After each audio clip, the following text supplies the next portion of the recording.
can hear the angels sing, a king was born today. Program tumusake Chibumba, he lived to enjoy Mbobango Taniso Kubango Julida, such a beautiful day. It is a day of love, a day of joy, a day of peace, a day of, ensi yona yona jeva ya kuba antikatusanyukire olunaku luno Katonda omwana ife Yesu Kristo lwe yazaalibwamu amazaalibwa gwe. Iwe bw'ozaala omwana omulenzi nga gw'oba kwetaagisa owulira otya, bw'ozaala omwana ow'obuwala oba bw'ofuna ekyo ky'owulira munnange nga kya muwendo. Olunaku luno ne lwe twavaayo okussanuka oba okuddagulizaako amazaalibwa g'omwana wa Yesu, omwana wa Katonda Yesu Kristo eyatufiira ku musaalaba. Kiba kirungi ino abalina ebirabo mumutwalire. Oyinza obutamutwalira in person but go in church and pray. Mube nga mutwalayo ebirabo, mube nga musobola okuwaako ba neighbors, bwe mba musobola mutambule mutwalire ku abateesobola tina kwesobola kwegamba try to show love to each and everything around you. Katonda ida kubanga ate kabiri akwirira mu olunaku oti luno bw'oba ofumbye ekimere. Tulina omukyala neighbor waife walikuba buli bw'abeera afumba every Christmas bw'oba mufumbye aye yabaleetera yamana nti mulina ate fena twamulaga nti tugirire tugikozesa. So munnange olunaku oti luno olw'amazaalibwa ga Yesu Kristo oluba lwa masano era fena tutambulire mu mbeera oti neyo era tumusaake yena wakoba nti munnange yena atalutumire mwana yakoba nti olwaliro Diana kamala okukola memala aje ku mukanisa asabe memala asinze memala alambule kubonabona ye nga bali kubona mbendeza Christmas enungi amazaalibwa amalungi n'abendeza omuyaka omulungi kirala kyonka ndi let love lead. Omukwano kagube nga gukola ki nga gukulembera kubanga yatukoba mu 1 Corinthians 13 kavayo katukoba nti ku bintu ebisatu the greatest is love, that is joy, that is hope, that is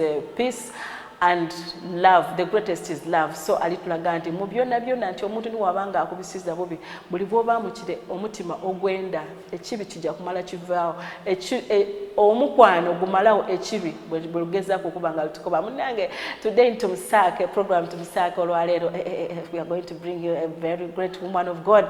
Don't miss tijja mukomera, let her be a surprise mumbeero tileyo aye nga ate tujja kuba mbingi tujja kuba ni our Bible verse, our God is calling kubya tujja mufuna bingi ne bitujja okuba nabi wano ate kabiri tubenga tukutambuza mukuweereza Katonda mukumana Katonda mukubanga ate ofuuka ekintu ekyenda. Every word, every bit of the word you're going to listen to this Jojo Kuliza program eno munnange kivire wa Katonda. There is a reason as to why God has wanted you iwobenga niwo okola ki nga niwo kiwulira. So mbero tineyo katibenga tujja mu break katono kati then twire with our God is calling. Olwembo olwo lukunumiro lukwira cause such a beautiful song and adiyo kulwemba ni our God is calling. Tovao katwire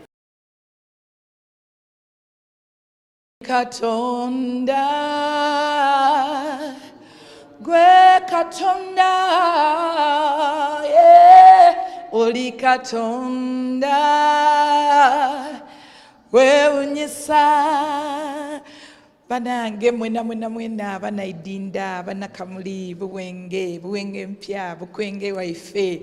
I want to wish you a Merry Christmas. Sekokulu enungi edwire isano n'omwaka omuyaka gwa 2023 Katonda yebale kutubisa mu COVID niwaninze niwe nga tuli balamu. Katonda asaanire okugulumizibwa guno omwaka guli kutandika ne Christmas eno Yesu azaalibwe buyaka mu bulamu bwo. Katonda abawe omukisa. Ninze Justine Nabosa wishing you a Merry Christmas. Yes, wanange ngobwera bwendi kubakobanga nti munange program tumusaake Kibumba yo yayidde akulaganjira ntuufu. Enjira entuufu neriwa. He is the way, the truth and the life right now. Wanange ebyo ekintu kyojja walikira kuba nti oba atandike ntya okwanula oba butina atandika ntya. Bw'oba oli eyo kiringa muwabonanga kyangwayo bw'oba otuuse owulira waakoba oti how should I, but Katonda alina engeri gy'ajja yateekateeka ebintu bye ate yabireeta mu kifo ekituufu mu kiseera ekituufu ku muntu omutuufu. Right now we have this beautiful loving lady banange. She's my sister, she's my friend, she's my mentor, she inspires me, she's my pastor. I don't know, tiddi bwe nsobola kuba nga mweta bwenabona mubonako jakoba oh my god how many years have we been waiting for her. She is among bobona nti she is more talented yayetebwa katonda mu various areas era bwenabona amulinga kwedakoba bannange why can't I tap into this anointing. Yes, guess what, right now tulina omukyala bamweta Justine Nabosa in the house. Beautiful lady, you're most welcome. Thank you. Thank you so much for honoring our invitation. You're most welcome. Oh, you're looking beautiful. Thank you. Wow. Wow. Namusaka bali kubona ku Baba TV program tumusaka ekibumba obakobere who you are. Abali kutubona ku program Baba TV. Balamwisa ku linnya lya Yesu. Amen. Tuli mu Christmas. I already want to wish you a Merry Christmas. Yes. Yeah. Wow. Yeah, mwebali kubaako. So we want to know eri abakwidi eri abatakwidi twenda tumamane who are you in person by the Justine Nabosa. I Justine Nabosa nani, Justine Nabosa mfumbo, Justine Nabosa sabira wa, Justine Nabosa bichi byakola, what we are called to do, because there are other new people ngabakuulira I nga tell them I'm not serious and they don't exactly what you are. Amaina gange nago Justine Nabosa neyongera kweringi muwaganya. Ndi mufumbo. Muwaganya. Mufumbo ate mufumbo n'omwami ti mukyala. Kubanga ensonga ebinenge njeri kujanga ewanvuwa these days. Yeah. So ndi mufumbo. Nino mwana my mother. Yeah. Mwana wa bulenzi. Congratulations. N'abaana bangi. Congratulations by the way nikumbaga nkikobe kumpewo. Waire tutwaida kulyaye twasimba katonda byekola. Yeah, twebaza katonda olwekyo. Yes. Yeah. So nze ndi muweereza wa katonda mu kubuulira enjiri. Yeah. Mu busumba. Mu kwemba. Byebako byenga bingi. Mu kwemba. Ate n'ekindi nkolako ku ne business. Okay, she's also a business lady. Yeah. Wow. Bana abali awo ngolowooza mbu mu kuweereza katonda tulina kubaawo kusaba na kusiiba nga tetulukulya tetulikola tetulukwefa kunirira yakukobanga nti kuba osazeewo niwe bwoli kusaba ng'oli kusiiba ng'oli kuweereza katonda nirira bononirira bingi nebijjoku nisitanga idde akulingira akuleetera ebizibu ngezira bwatandika ndowooza omukyala omuwuli omwewulidde ku mwene Justine Nabosa. Justine tulikwenda kumana Collins dendi kuwulira doyogeire ennyingino neya business yo naye yongerezaamu ennyingino basically right now mba ineze twete kukwetebwako ng'omwembi tukobere ku your background abazaire bo family bojire ng'okula katonda akunakyali ng'okubanga oweereza katonda. Nazaalibwa omukyala n'omwami Kiyingi James Jamada. Okay. N'omukyala Mrs. Kiyingi Tapinensi. Batyami ba Kamuli Bukwenge. Okay. So, najja okuzaalibwa, my father was a Muslim. By the time we were born, nga balokokera mu isomero. They went to the same school with my mother. Actually, the same school I went to. Imomwaje okuboneka surfacing yourselves nga they are now born again. Yes. Ozalibira mu family nga already balokole. Yes. I see the anointing. Anointing ey'omwana ng'azaalibirwa ng'abazaire muli balokole etandikira olwaki muba mwidde okubasabira. Bazaala basinga obungi tebalidde kusabira abaana baabwe. Beerabira nti ky'olukwenda abe saawa eno sitaani wa akirwanisa actually nga n'omwana akaali kuyingira mu mabunda. So omwana bw'ayingira mu mabunda abantu tibafaayo olikoya byabwere bize kumbali tandika okusabira omwana oyo. That is why tulikubona nti now you are mold anointed. So tujje mu maiso mu kyaki okuze mu buto nga mukola mirimu ki? Twakulira mu Sunday school actually. Twakulira mu Sunday school. Then there is a certain time period my dad yafuna accident. Yabanga tasobola kujja mu church. Ngate mami amwidanda. I was really young. Like we were very, very young. I don't even remember. But we were very young. Like so they just told you, or you were there by that time? Maybe I was maybe 4. Okay. 4 years, around 4, 3, 4. years. 4, 5. Yeah. Okay. So daddy could not go to church. Kati bakuba abaana bano bajja kubanga bano nga tebasoma because yali yamenekanga. It's going to take a long time for him to be on the bed. Let me ask before we go there. Are you related to Jean Peace? Yes. I follow her. You grew up with the same dad? Yes. Because when I'm interviewing her, no, she was telling me about that same story. Real, as in like real. Yes, she's my big sister. So many, but Diana is my sister. Really? Until we had like sisters. Your auntie is my mother or something like that. She's my real sister. Real sister. Wow. Same mom and same dad. Yes. But God also. All the anointing, all in one Jonathan, family. Because there is even your brother also. Yes. He's also a worshipper. Yes. And who else? Jonathan, there's Joseph. Yes. There are so many others, but those ones are known in the music. Because I remember even Bugembe was also brought up in that family. Auntie Mutibomufoka Bolganda, family. So it's also another anointed one in the family of Daddy Dani. Daddy Dani Omugezi. Dad is still alive. Daddy Dani. Okay, one man is saying Yali Mulwa, sorry. Yeah, Yali Mulwa, yeah, but he's there. So Bugembe na Mutabane wani. Aba Mutabane was spiritually. Bwetwayagana pasa Bugembe twamwagana Kampala. Yes. So he became a father, a friend, and a brother. Yes, so you are telling me Daddy could not wake up to go for prayers. Yes. What really happened? Yafna accident. A car accident. A car accident. Yeah, okay. a car accident. So it was too deep. Maguru, Mugongo, something like that. So it was going to take a long period of time. Oh, sorry. So that time, Bakoba, let's get pastors. Abantu bana bava ku kyalo kyeyo bakunganire nga maka ga mwami Kinyingi at your father's home. Yes. Okay. So a church started in our place. Wow. So twatandikira okukulira mu church. Ebintu bya Katonda bino Luisi byo byeja walingira wakoba byeja bikolamu because oboniralanga that accident its intent was to start that altar at home. Abali mu mwoyo bakitegeera. That was the intent, but the extent of taking someone's life and the pain is going through.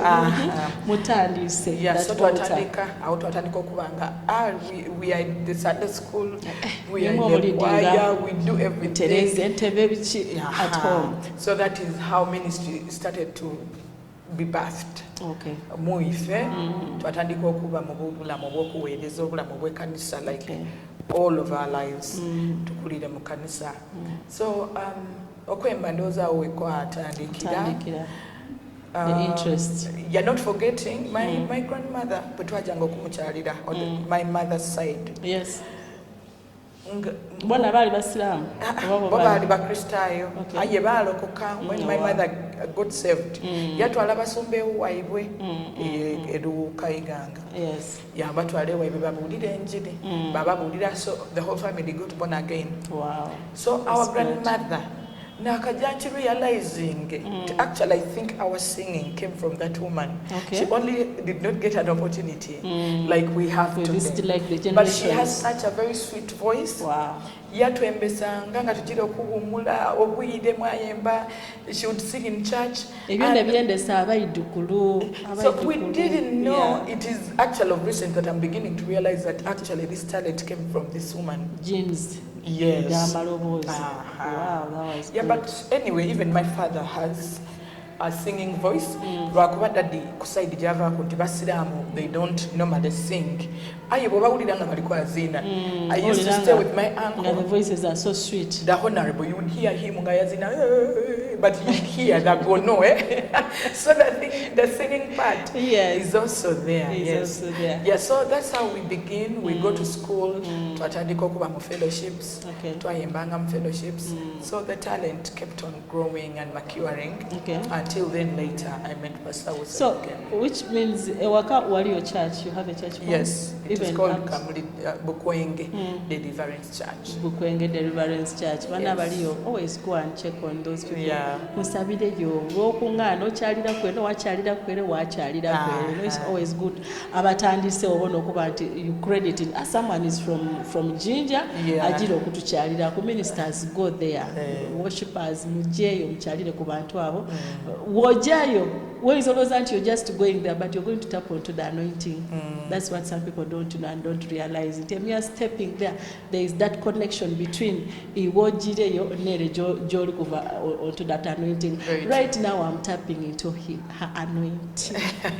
Really tapping, you know, when the Holy Spirit take anywhere. Yes, Justine Nabosa. So tell us how okusoma kwa imwe bwe blending nga n'okuweereza at school.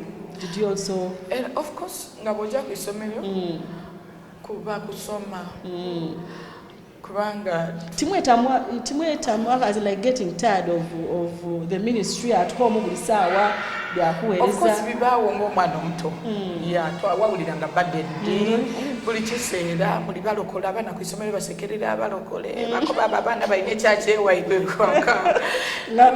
Actually when muba n'ekyaki ewaimwe engeri gye bamanira these other fellowships abasamize masabo biki biki imwe mubanga you are the old family out they expect musamire ate waliwo church. Yeah, so at some point it was a bit not comfortable. Aye bwe twajanga tukula twategeera amakulu g'obulokozi twakula mu Katonda.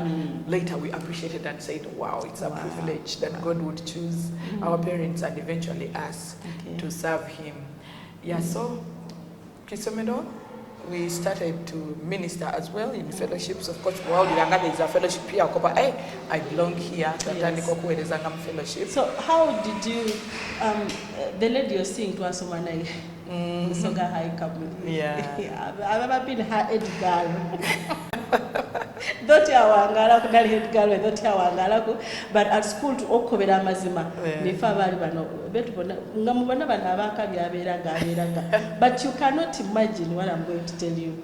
Nali wakabi ku isomero nga nize mwene netya bantu ala ku isomero eryo you were in senior 2 senior 3 I don't remember. I think they were around senior 3 na joining ayo ngani mu senior mujja kubala emyaka jana. But ngani bakama bange these guys ngana bandabirira ngani mulalo but when I came closer to them there was something unique. Do you remember that either you or Jean Peace was the dome mother and I was ahead of you? I go with your command. You remember? Ngache mungo bantu lero Diana niwo jo kunaza to ingajanje naza. Why? When I met you, 2 of you, actually you are 3, there was also another girl. You were kugamba lina chenda ulile chenda uli. Njo kubonanga was bonding with you. That's why I followed these people in the fellowship. When I took care mungana wanga, I was like Jesus. I was hearing voices of Judith Babidi. Wow. I was hearing voices of Judith Babidi at school. So konkobere scripture union mwajingira mtya mwajitandika mtya and how were you managing it at school? Because you are you are a commanding force in ministry. Did we have an option? You did not. We didn't because I mean coming to school, buli omunga idi muva wa olumwana wa musumba. Everyone expects you there, even if you want to dodge and do otherwise. Everyone will be like, you had no option of fellowship. But I'm thankful to God for those fellowships. I really thank God.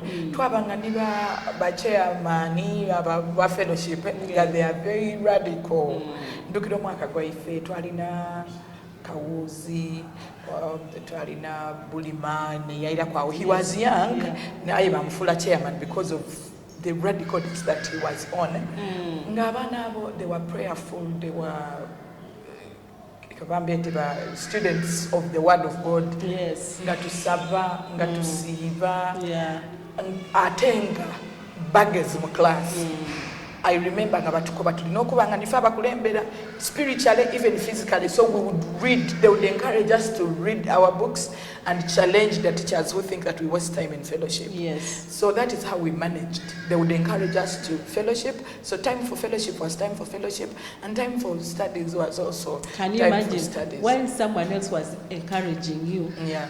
You guys, the things you were doing were encouraging me. Because I was elder than you guys. Yeah. When they are going for fellowship, I also follow. Yeah. When they are going to revise, I'm like, I should go and follow. Isn't it At a certain time, I think it was about maybe senior 2 crossing to senior 3, I was filled by the Holy Spirit. My holiday.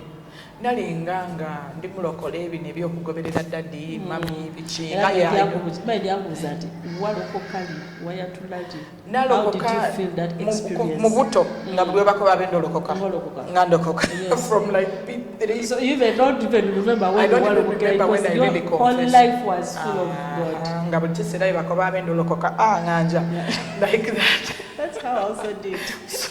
I also don't but yes, kati nga ndi mulokole bino ebyabadaddi ne mami. Oyenda ino basanuse obe mulokole basanuke. But I didn't have a relationship with God. Okay. So the real relationship with God, najifuna in the holiday, there's a certain holiday waliwo mami je yasenguka kabiri ajeyo nga nkali mu primary inaminage. So there was a pastor yali yava Kampala nga bamweta Pastor Mawanda. Pastor yo yatandika otubuulira enjiri yaletanga abasumba okuva e Kampala. So there is a certain time we baleeta abasumba batusabira batubatiza. On that day we batubatiza, yes. Okay. I was filled by the Holy Spirit and I started to speak in tongues. Okay. From that time my life changed. To speak in tongues right now at COVID. Yawulira omwoyo omutukuvu. Nechi, how did she feel? What was her experience? Buli omu aba naye nga yandawulo tolowooza ewe gy'oli kusuubira nti wenedda kubaawo omwoyo akugamba you know you're like shocked amasaze gakukubye.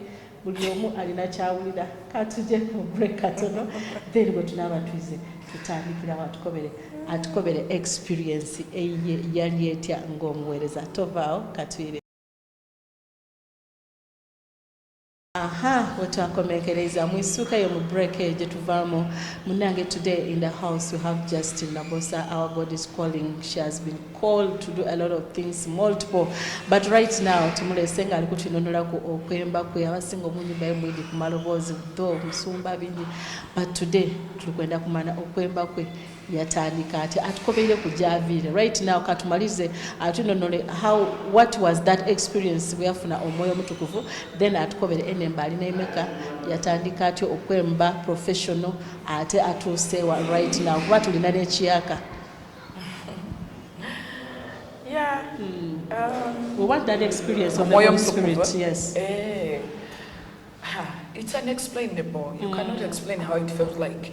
But I remember kuvanga ndi mutonga nche ayanira because my brother Jacob and Jean Peace boba ali ngomeyo yabayidula ngabogera mu speaking tongues. I never even asked them. Ezekirumana kulumanga ekyo nga oli kuyayanira other people bali kusaba in tongues. You like Jesus, why not me? Why is it taking too long? Okitegeera kinenge gye kikuto kyalinga you're like I should maybe try to push harder.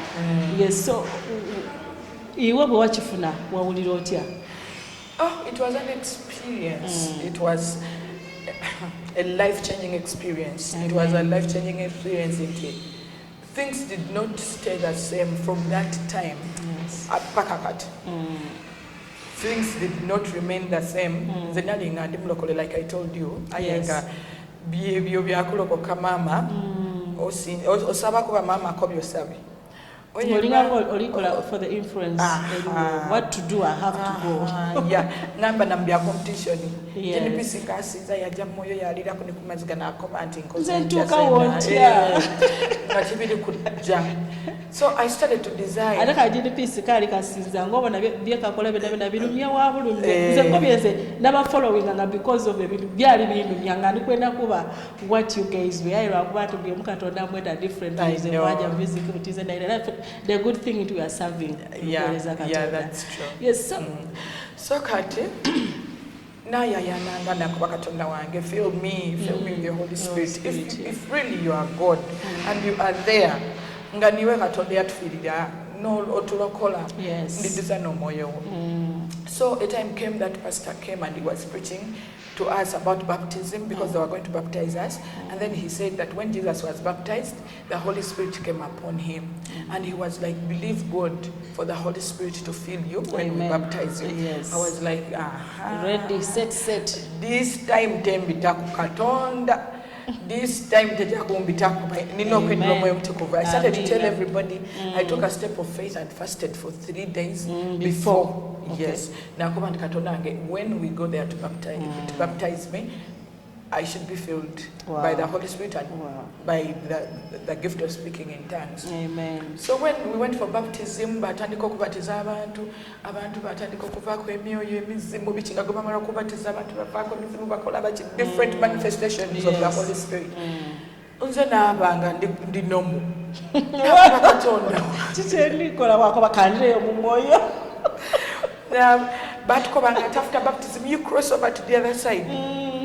Nasala naja na mama zo baptizing your sin, there is no change. That you call it anything. That you baggage you like naja mu busubi nafukamira natandika okusaba batukoba pray natandika okusaba, Spirit of God, I desire for you, I need you, fill me. Naja okubona nga I begin to lose control of my words. I didn't know what I was saying next thing. Natandika okwogera natandika okulekanira waigulu ngansinza I feel like the flow of the prayer. Njawulira empewo ey'amaanyi. Njawulira empewo ey'amaanyi ng'eri kukunguuta nga mpulira oti kibuyaga bwe nali nfukamire nga nengemye ku kisubi kati nja okuwulira empewo ng'enduuza ng'ensuula, even though I was kneeling but completely wansi. So when it happened, I started to speak in tongues. That was great. At its own time. It's not easy. You don't just be there. Ozira connection. It takes consistency. It takes desire. It takes prayer. It takes knowledge in the word. Consistently seeking. The right time we took when olukuyayana weyongere kubanga ogemagana ne Katonda, everything you want you will achieve it. Kubanga yakoba musabe ndakola kindakowa just katundijja kulumusa mangu twire ku music otandika otyo okwemba twatandika okuba nti tuwulira Justine Nabosa. Ekirabo ky'okwemba kyalimu okuva ku isomero. Ndiddukira baatuleeteranga mu fellowship abembi okuva e Kampala. Oba nife beena abaaleeta omwembi we bamwita Clapton. Yayinda yayimba ku assembly. Clapton nga mwembi wa gospel? Ng'ayimba kaloboozi ya kambusa. Bwe yavanga waati nga nze nkoba nsobola okikola ekyo. Nsobola okwemba nga bw'ayimbye n'abigezangamu. Then within a short time njogulira Pastor Bugembe, by that time Bugembe also nga story yetandika okubita ku radio obudulizi nga tandika okuwa obudulizi nga yafulumya olwemba lwa yero bampitanga lwa yero nga nduwulirira ku TV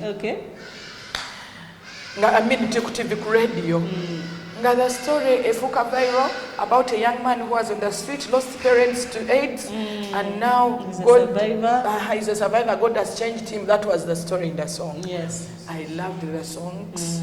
Natandika okudega nadembanga ku isomero nga baana bandeta muto bitu bako bati Justine dotembere mu kwene badabo gembe. I'm a witness. Yes.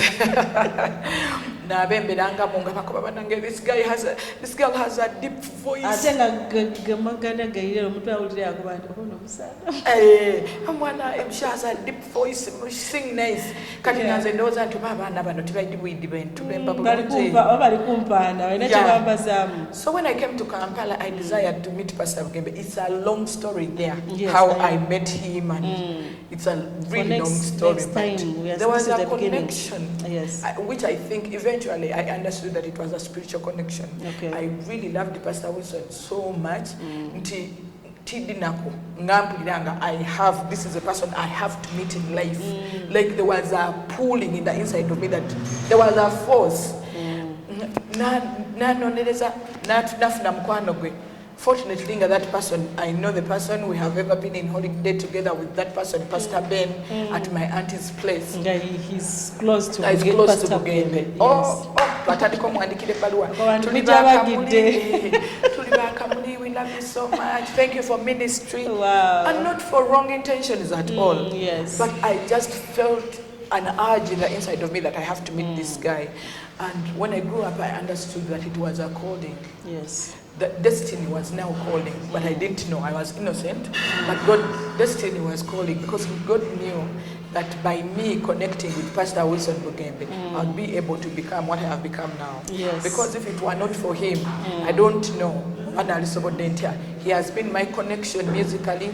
He has been my inspiration and mentor ministry-wise, and whatever I know how to do in ministry, he has taught me. Batukubanga Justine Bugembe bali girlfriend, boyfriend, husband, wife. Because of that connection, kiboneka ndowooza walaga ino ate kiboneka ndowooza bwe wamwagana ndowooza abaaliwo babonera nga you're like is the air you can breathe. Not necessarily by the way. Why did that news come out like that? Because we used to sing together. Yes. There was a time, I am the direct backup. Like that small women voice, yes, a woman voice that was in his songs. Okay. And for that reason, we would work together everywhere. We are disappointed in those people. These two people are meant to be together. But and now Justine is married again to another. Yes. There wasn't any chemistry between me and him. Apart from spiritual. I believe it was just destiny. God knew yes. that I was supposed to be close to him for me to manifest yes. into who I am right now. So I am so grateful to God that I eventually met him. And when I met him, I kept thinking, there is no any other person I desire that much to ever meet. Amen. I think God knew that if I meet this guy, yes. he will help me in the journey that he wanted me to take, yes. and I would be fulfilled. And I'm seeing the fruits of my connection with Pastor Wilson. So when you are connected with Pastor Wilson, okwemba okuli profession anybody twawulira ngotandika okulirizinga we mudatandikira or you worked it on your own? Not like recording anti what and can go back. When did you start your own? A time came, but I was comfortable. I was okay. Wow. I was okay. For me, I felt like if he's ministering and God is blessing people and my voice is adding something, I'm okay with where I am right. Okay. I am serving. I would pray for him and intercede on his behalf. Amen. And Amen. every life that God touched, I felt like we were winning together. I hope people who are serving God, there is something you're picking in it. In it. Olina okuba nga olina kyolina okupiikingamu wabooza kyoli kupiikingamu, then go back onto your knees. The anointing you admire, gy'owulira nti gy'oyenda, you have to be under it and submissive. Toyida kubeera osabire ng'oli kwenda akuba prophet aye ng'oli under apostle. Okitegeera nti oyinza okulengera bw'oba olengeire omuntu gw'owulira nti gw'oli kwenda okusavinga nga ye, if it's possible, cross, come closer. Aida kubanga guidinga right now cheyayayanira nge akobye nti yatuka n'ekiseera nga awulira tayenda na bye bali mu kubambo wadubere bweno yemba yolwo naenda kusigala bankinga. My dream was not that I may become a celeb. It wasn't my dream. Yeah. My desire was to serve God. Serve God, yes. To enlarge and increase the kingdom of God. Amen. Whichever way. Whether under him, as long as he's shooting up there, for me I was comfortable. As long as God is winning. Yes. And I am putting my voice at that there in the back. And I think God saw my heart. Amen. Kubanga Bible yegamba nti David yali ngali kulunda ate da baba we anti tirabulira mu Luganda kati lukunsina. No, okikubawo. Kwatuyamba. Yes, yona. Daudi yali ngali kulunda ndiga da baba we ngezira ali kumubona ezira amwidi ayi ngakikola n'obwesigwa n'omutima gwe gonna ngakikolera Katonda nga niwe wabawe ekintu ekindi okudirumba nga alwana masada Chikuba, such that his father's sheep will survive. And God saw his heart. Yes. Me, I believe that God saw my heart when I was serving Pastor also. Yes. It was not for the wrong intentions. It was not that I was looking for a name. I wasn't following him because he's a celeb. I wanted to be supportive to what God had called him to do. And God saw my heart and blessed me with a song, Olikatonda. I was in prayer one day, and as I was praying, deep in prayer, I started to feel that song sing in my ears as the person was playing a piano. There was a person playing. In a dream? Mu church, you were praying, real? I was in a conference. Okay. So somebody was playing a piano as we were praying. Okay. So when I finished the prayer, I went so deep in prayer. And as he was playing, I started to feel yours. I started to feel Olikatonda. Continue, because we want to hear it live now. Olikatonda, Kwekatonda, Olikatonda, and I think there were angels singing. And I love that song. So I brought my phone and I said, let me record this tune. I recorded myself singing that song. So when I went back home, I would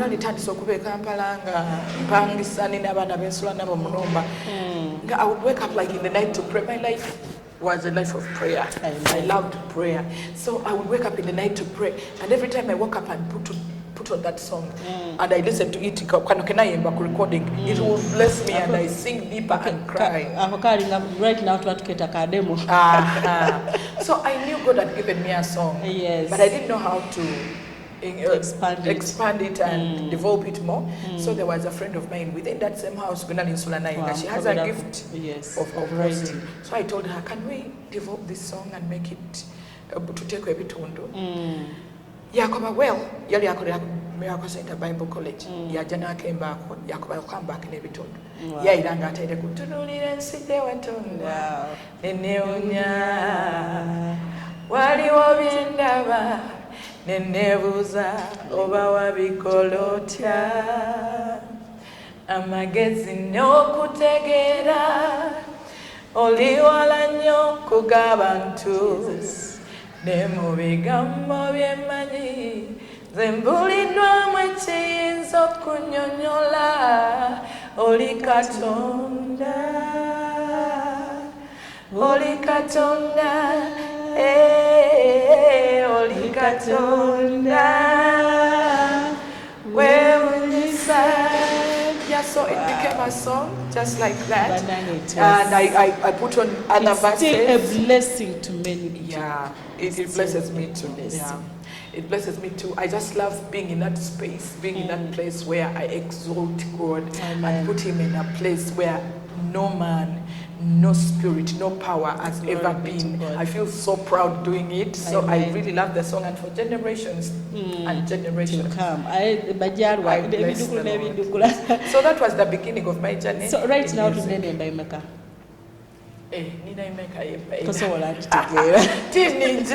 Tininji, no, but I don't think I have counted, but there are so many. I have one album of Olikatonda. It has six songs. Then there's a new album of Yans Mulula. It has a couple of songs. I just need to count. So now, but there are not so many. There are not so many. Yeah. But they are so beautiful that we take them. We take them that there are so many more than we can't even count. So tell us about this latest. There is a new one. Hosanna. Yes. Soko tu akapera kawera kudeni tusibule. Eligwe Yesu. Atukuma eratebaka Hosanna Hosanna obwesigwabo bwaluberera Hosanna. Yeah, that song is the newest now.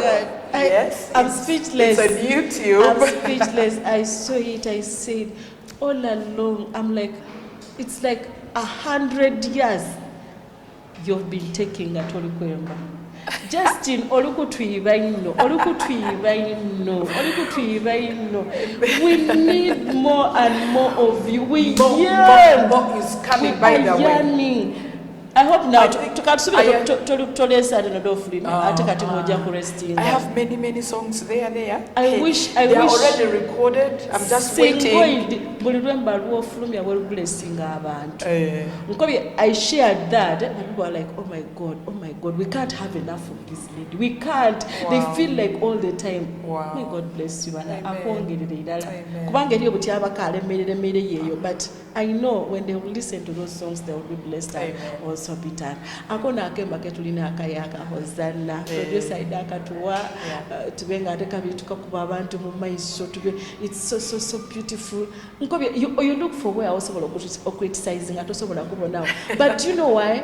Because she lets the Holy Spirit leads her to get that song. Yeah. Mulimu abantu abapapa yafuna olwemba yengo omuntu. That's why most people are flumie ne bada adema kutambula adema inspiring abantu. I am when it is so beautiful. Yes, it's nice olukueleza music, but where is the olwemba luvirewa era luwilye lutya okitegeera aye ndowooza okuyina ja bwayembyemu mumbero tineyo Justine wedding obwire buli tuwaku nga tweba katandika to new project Hosanna. I know, yeah. Yes, how can abantu basobola ofuna batya your music? On YouTube.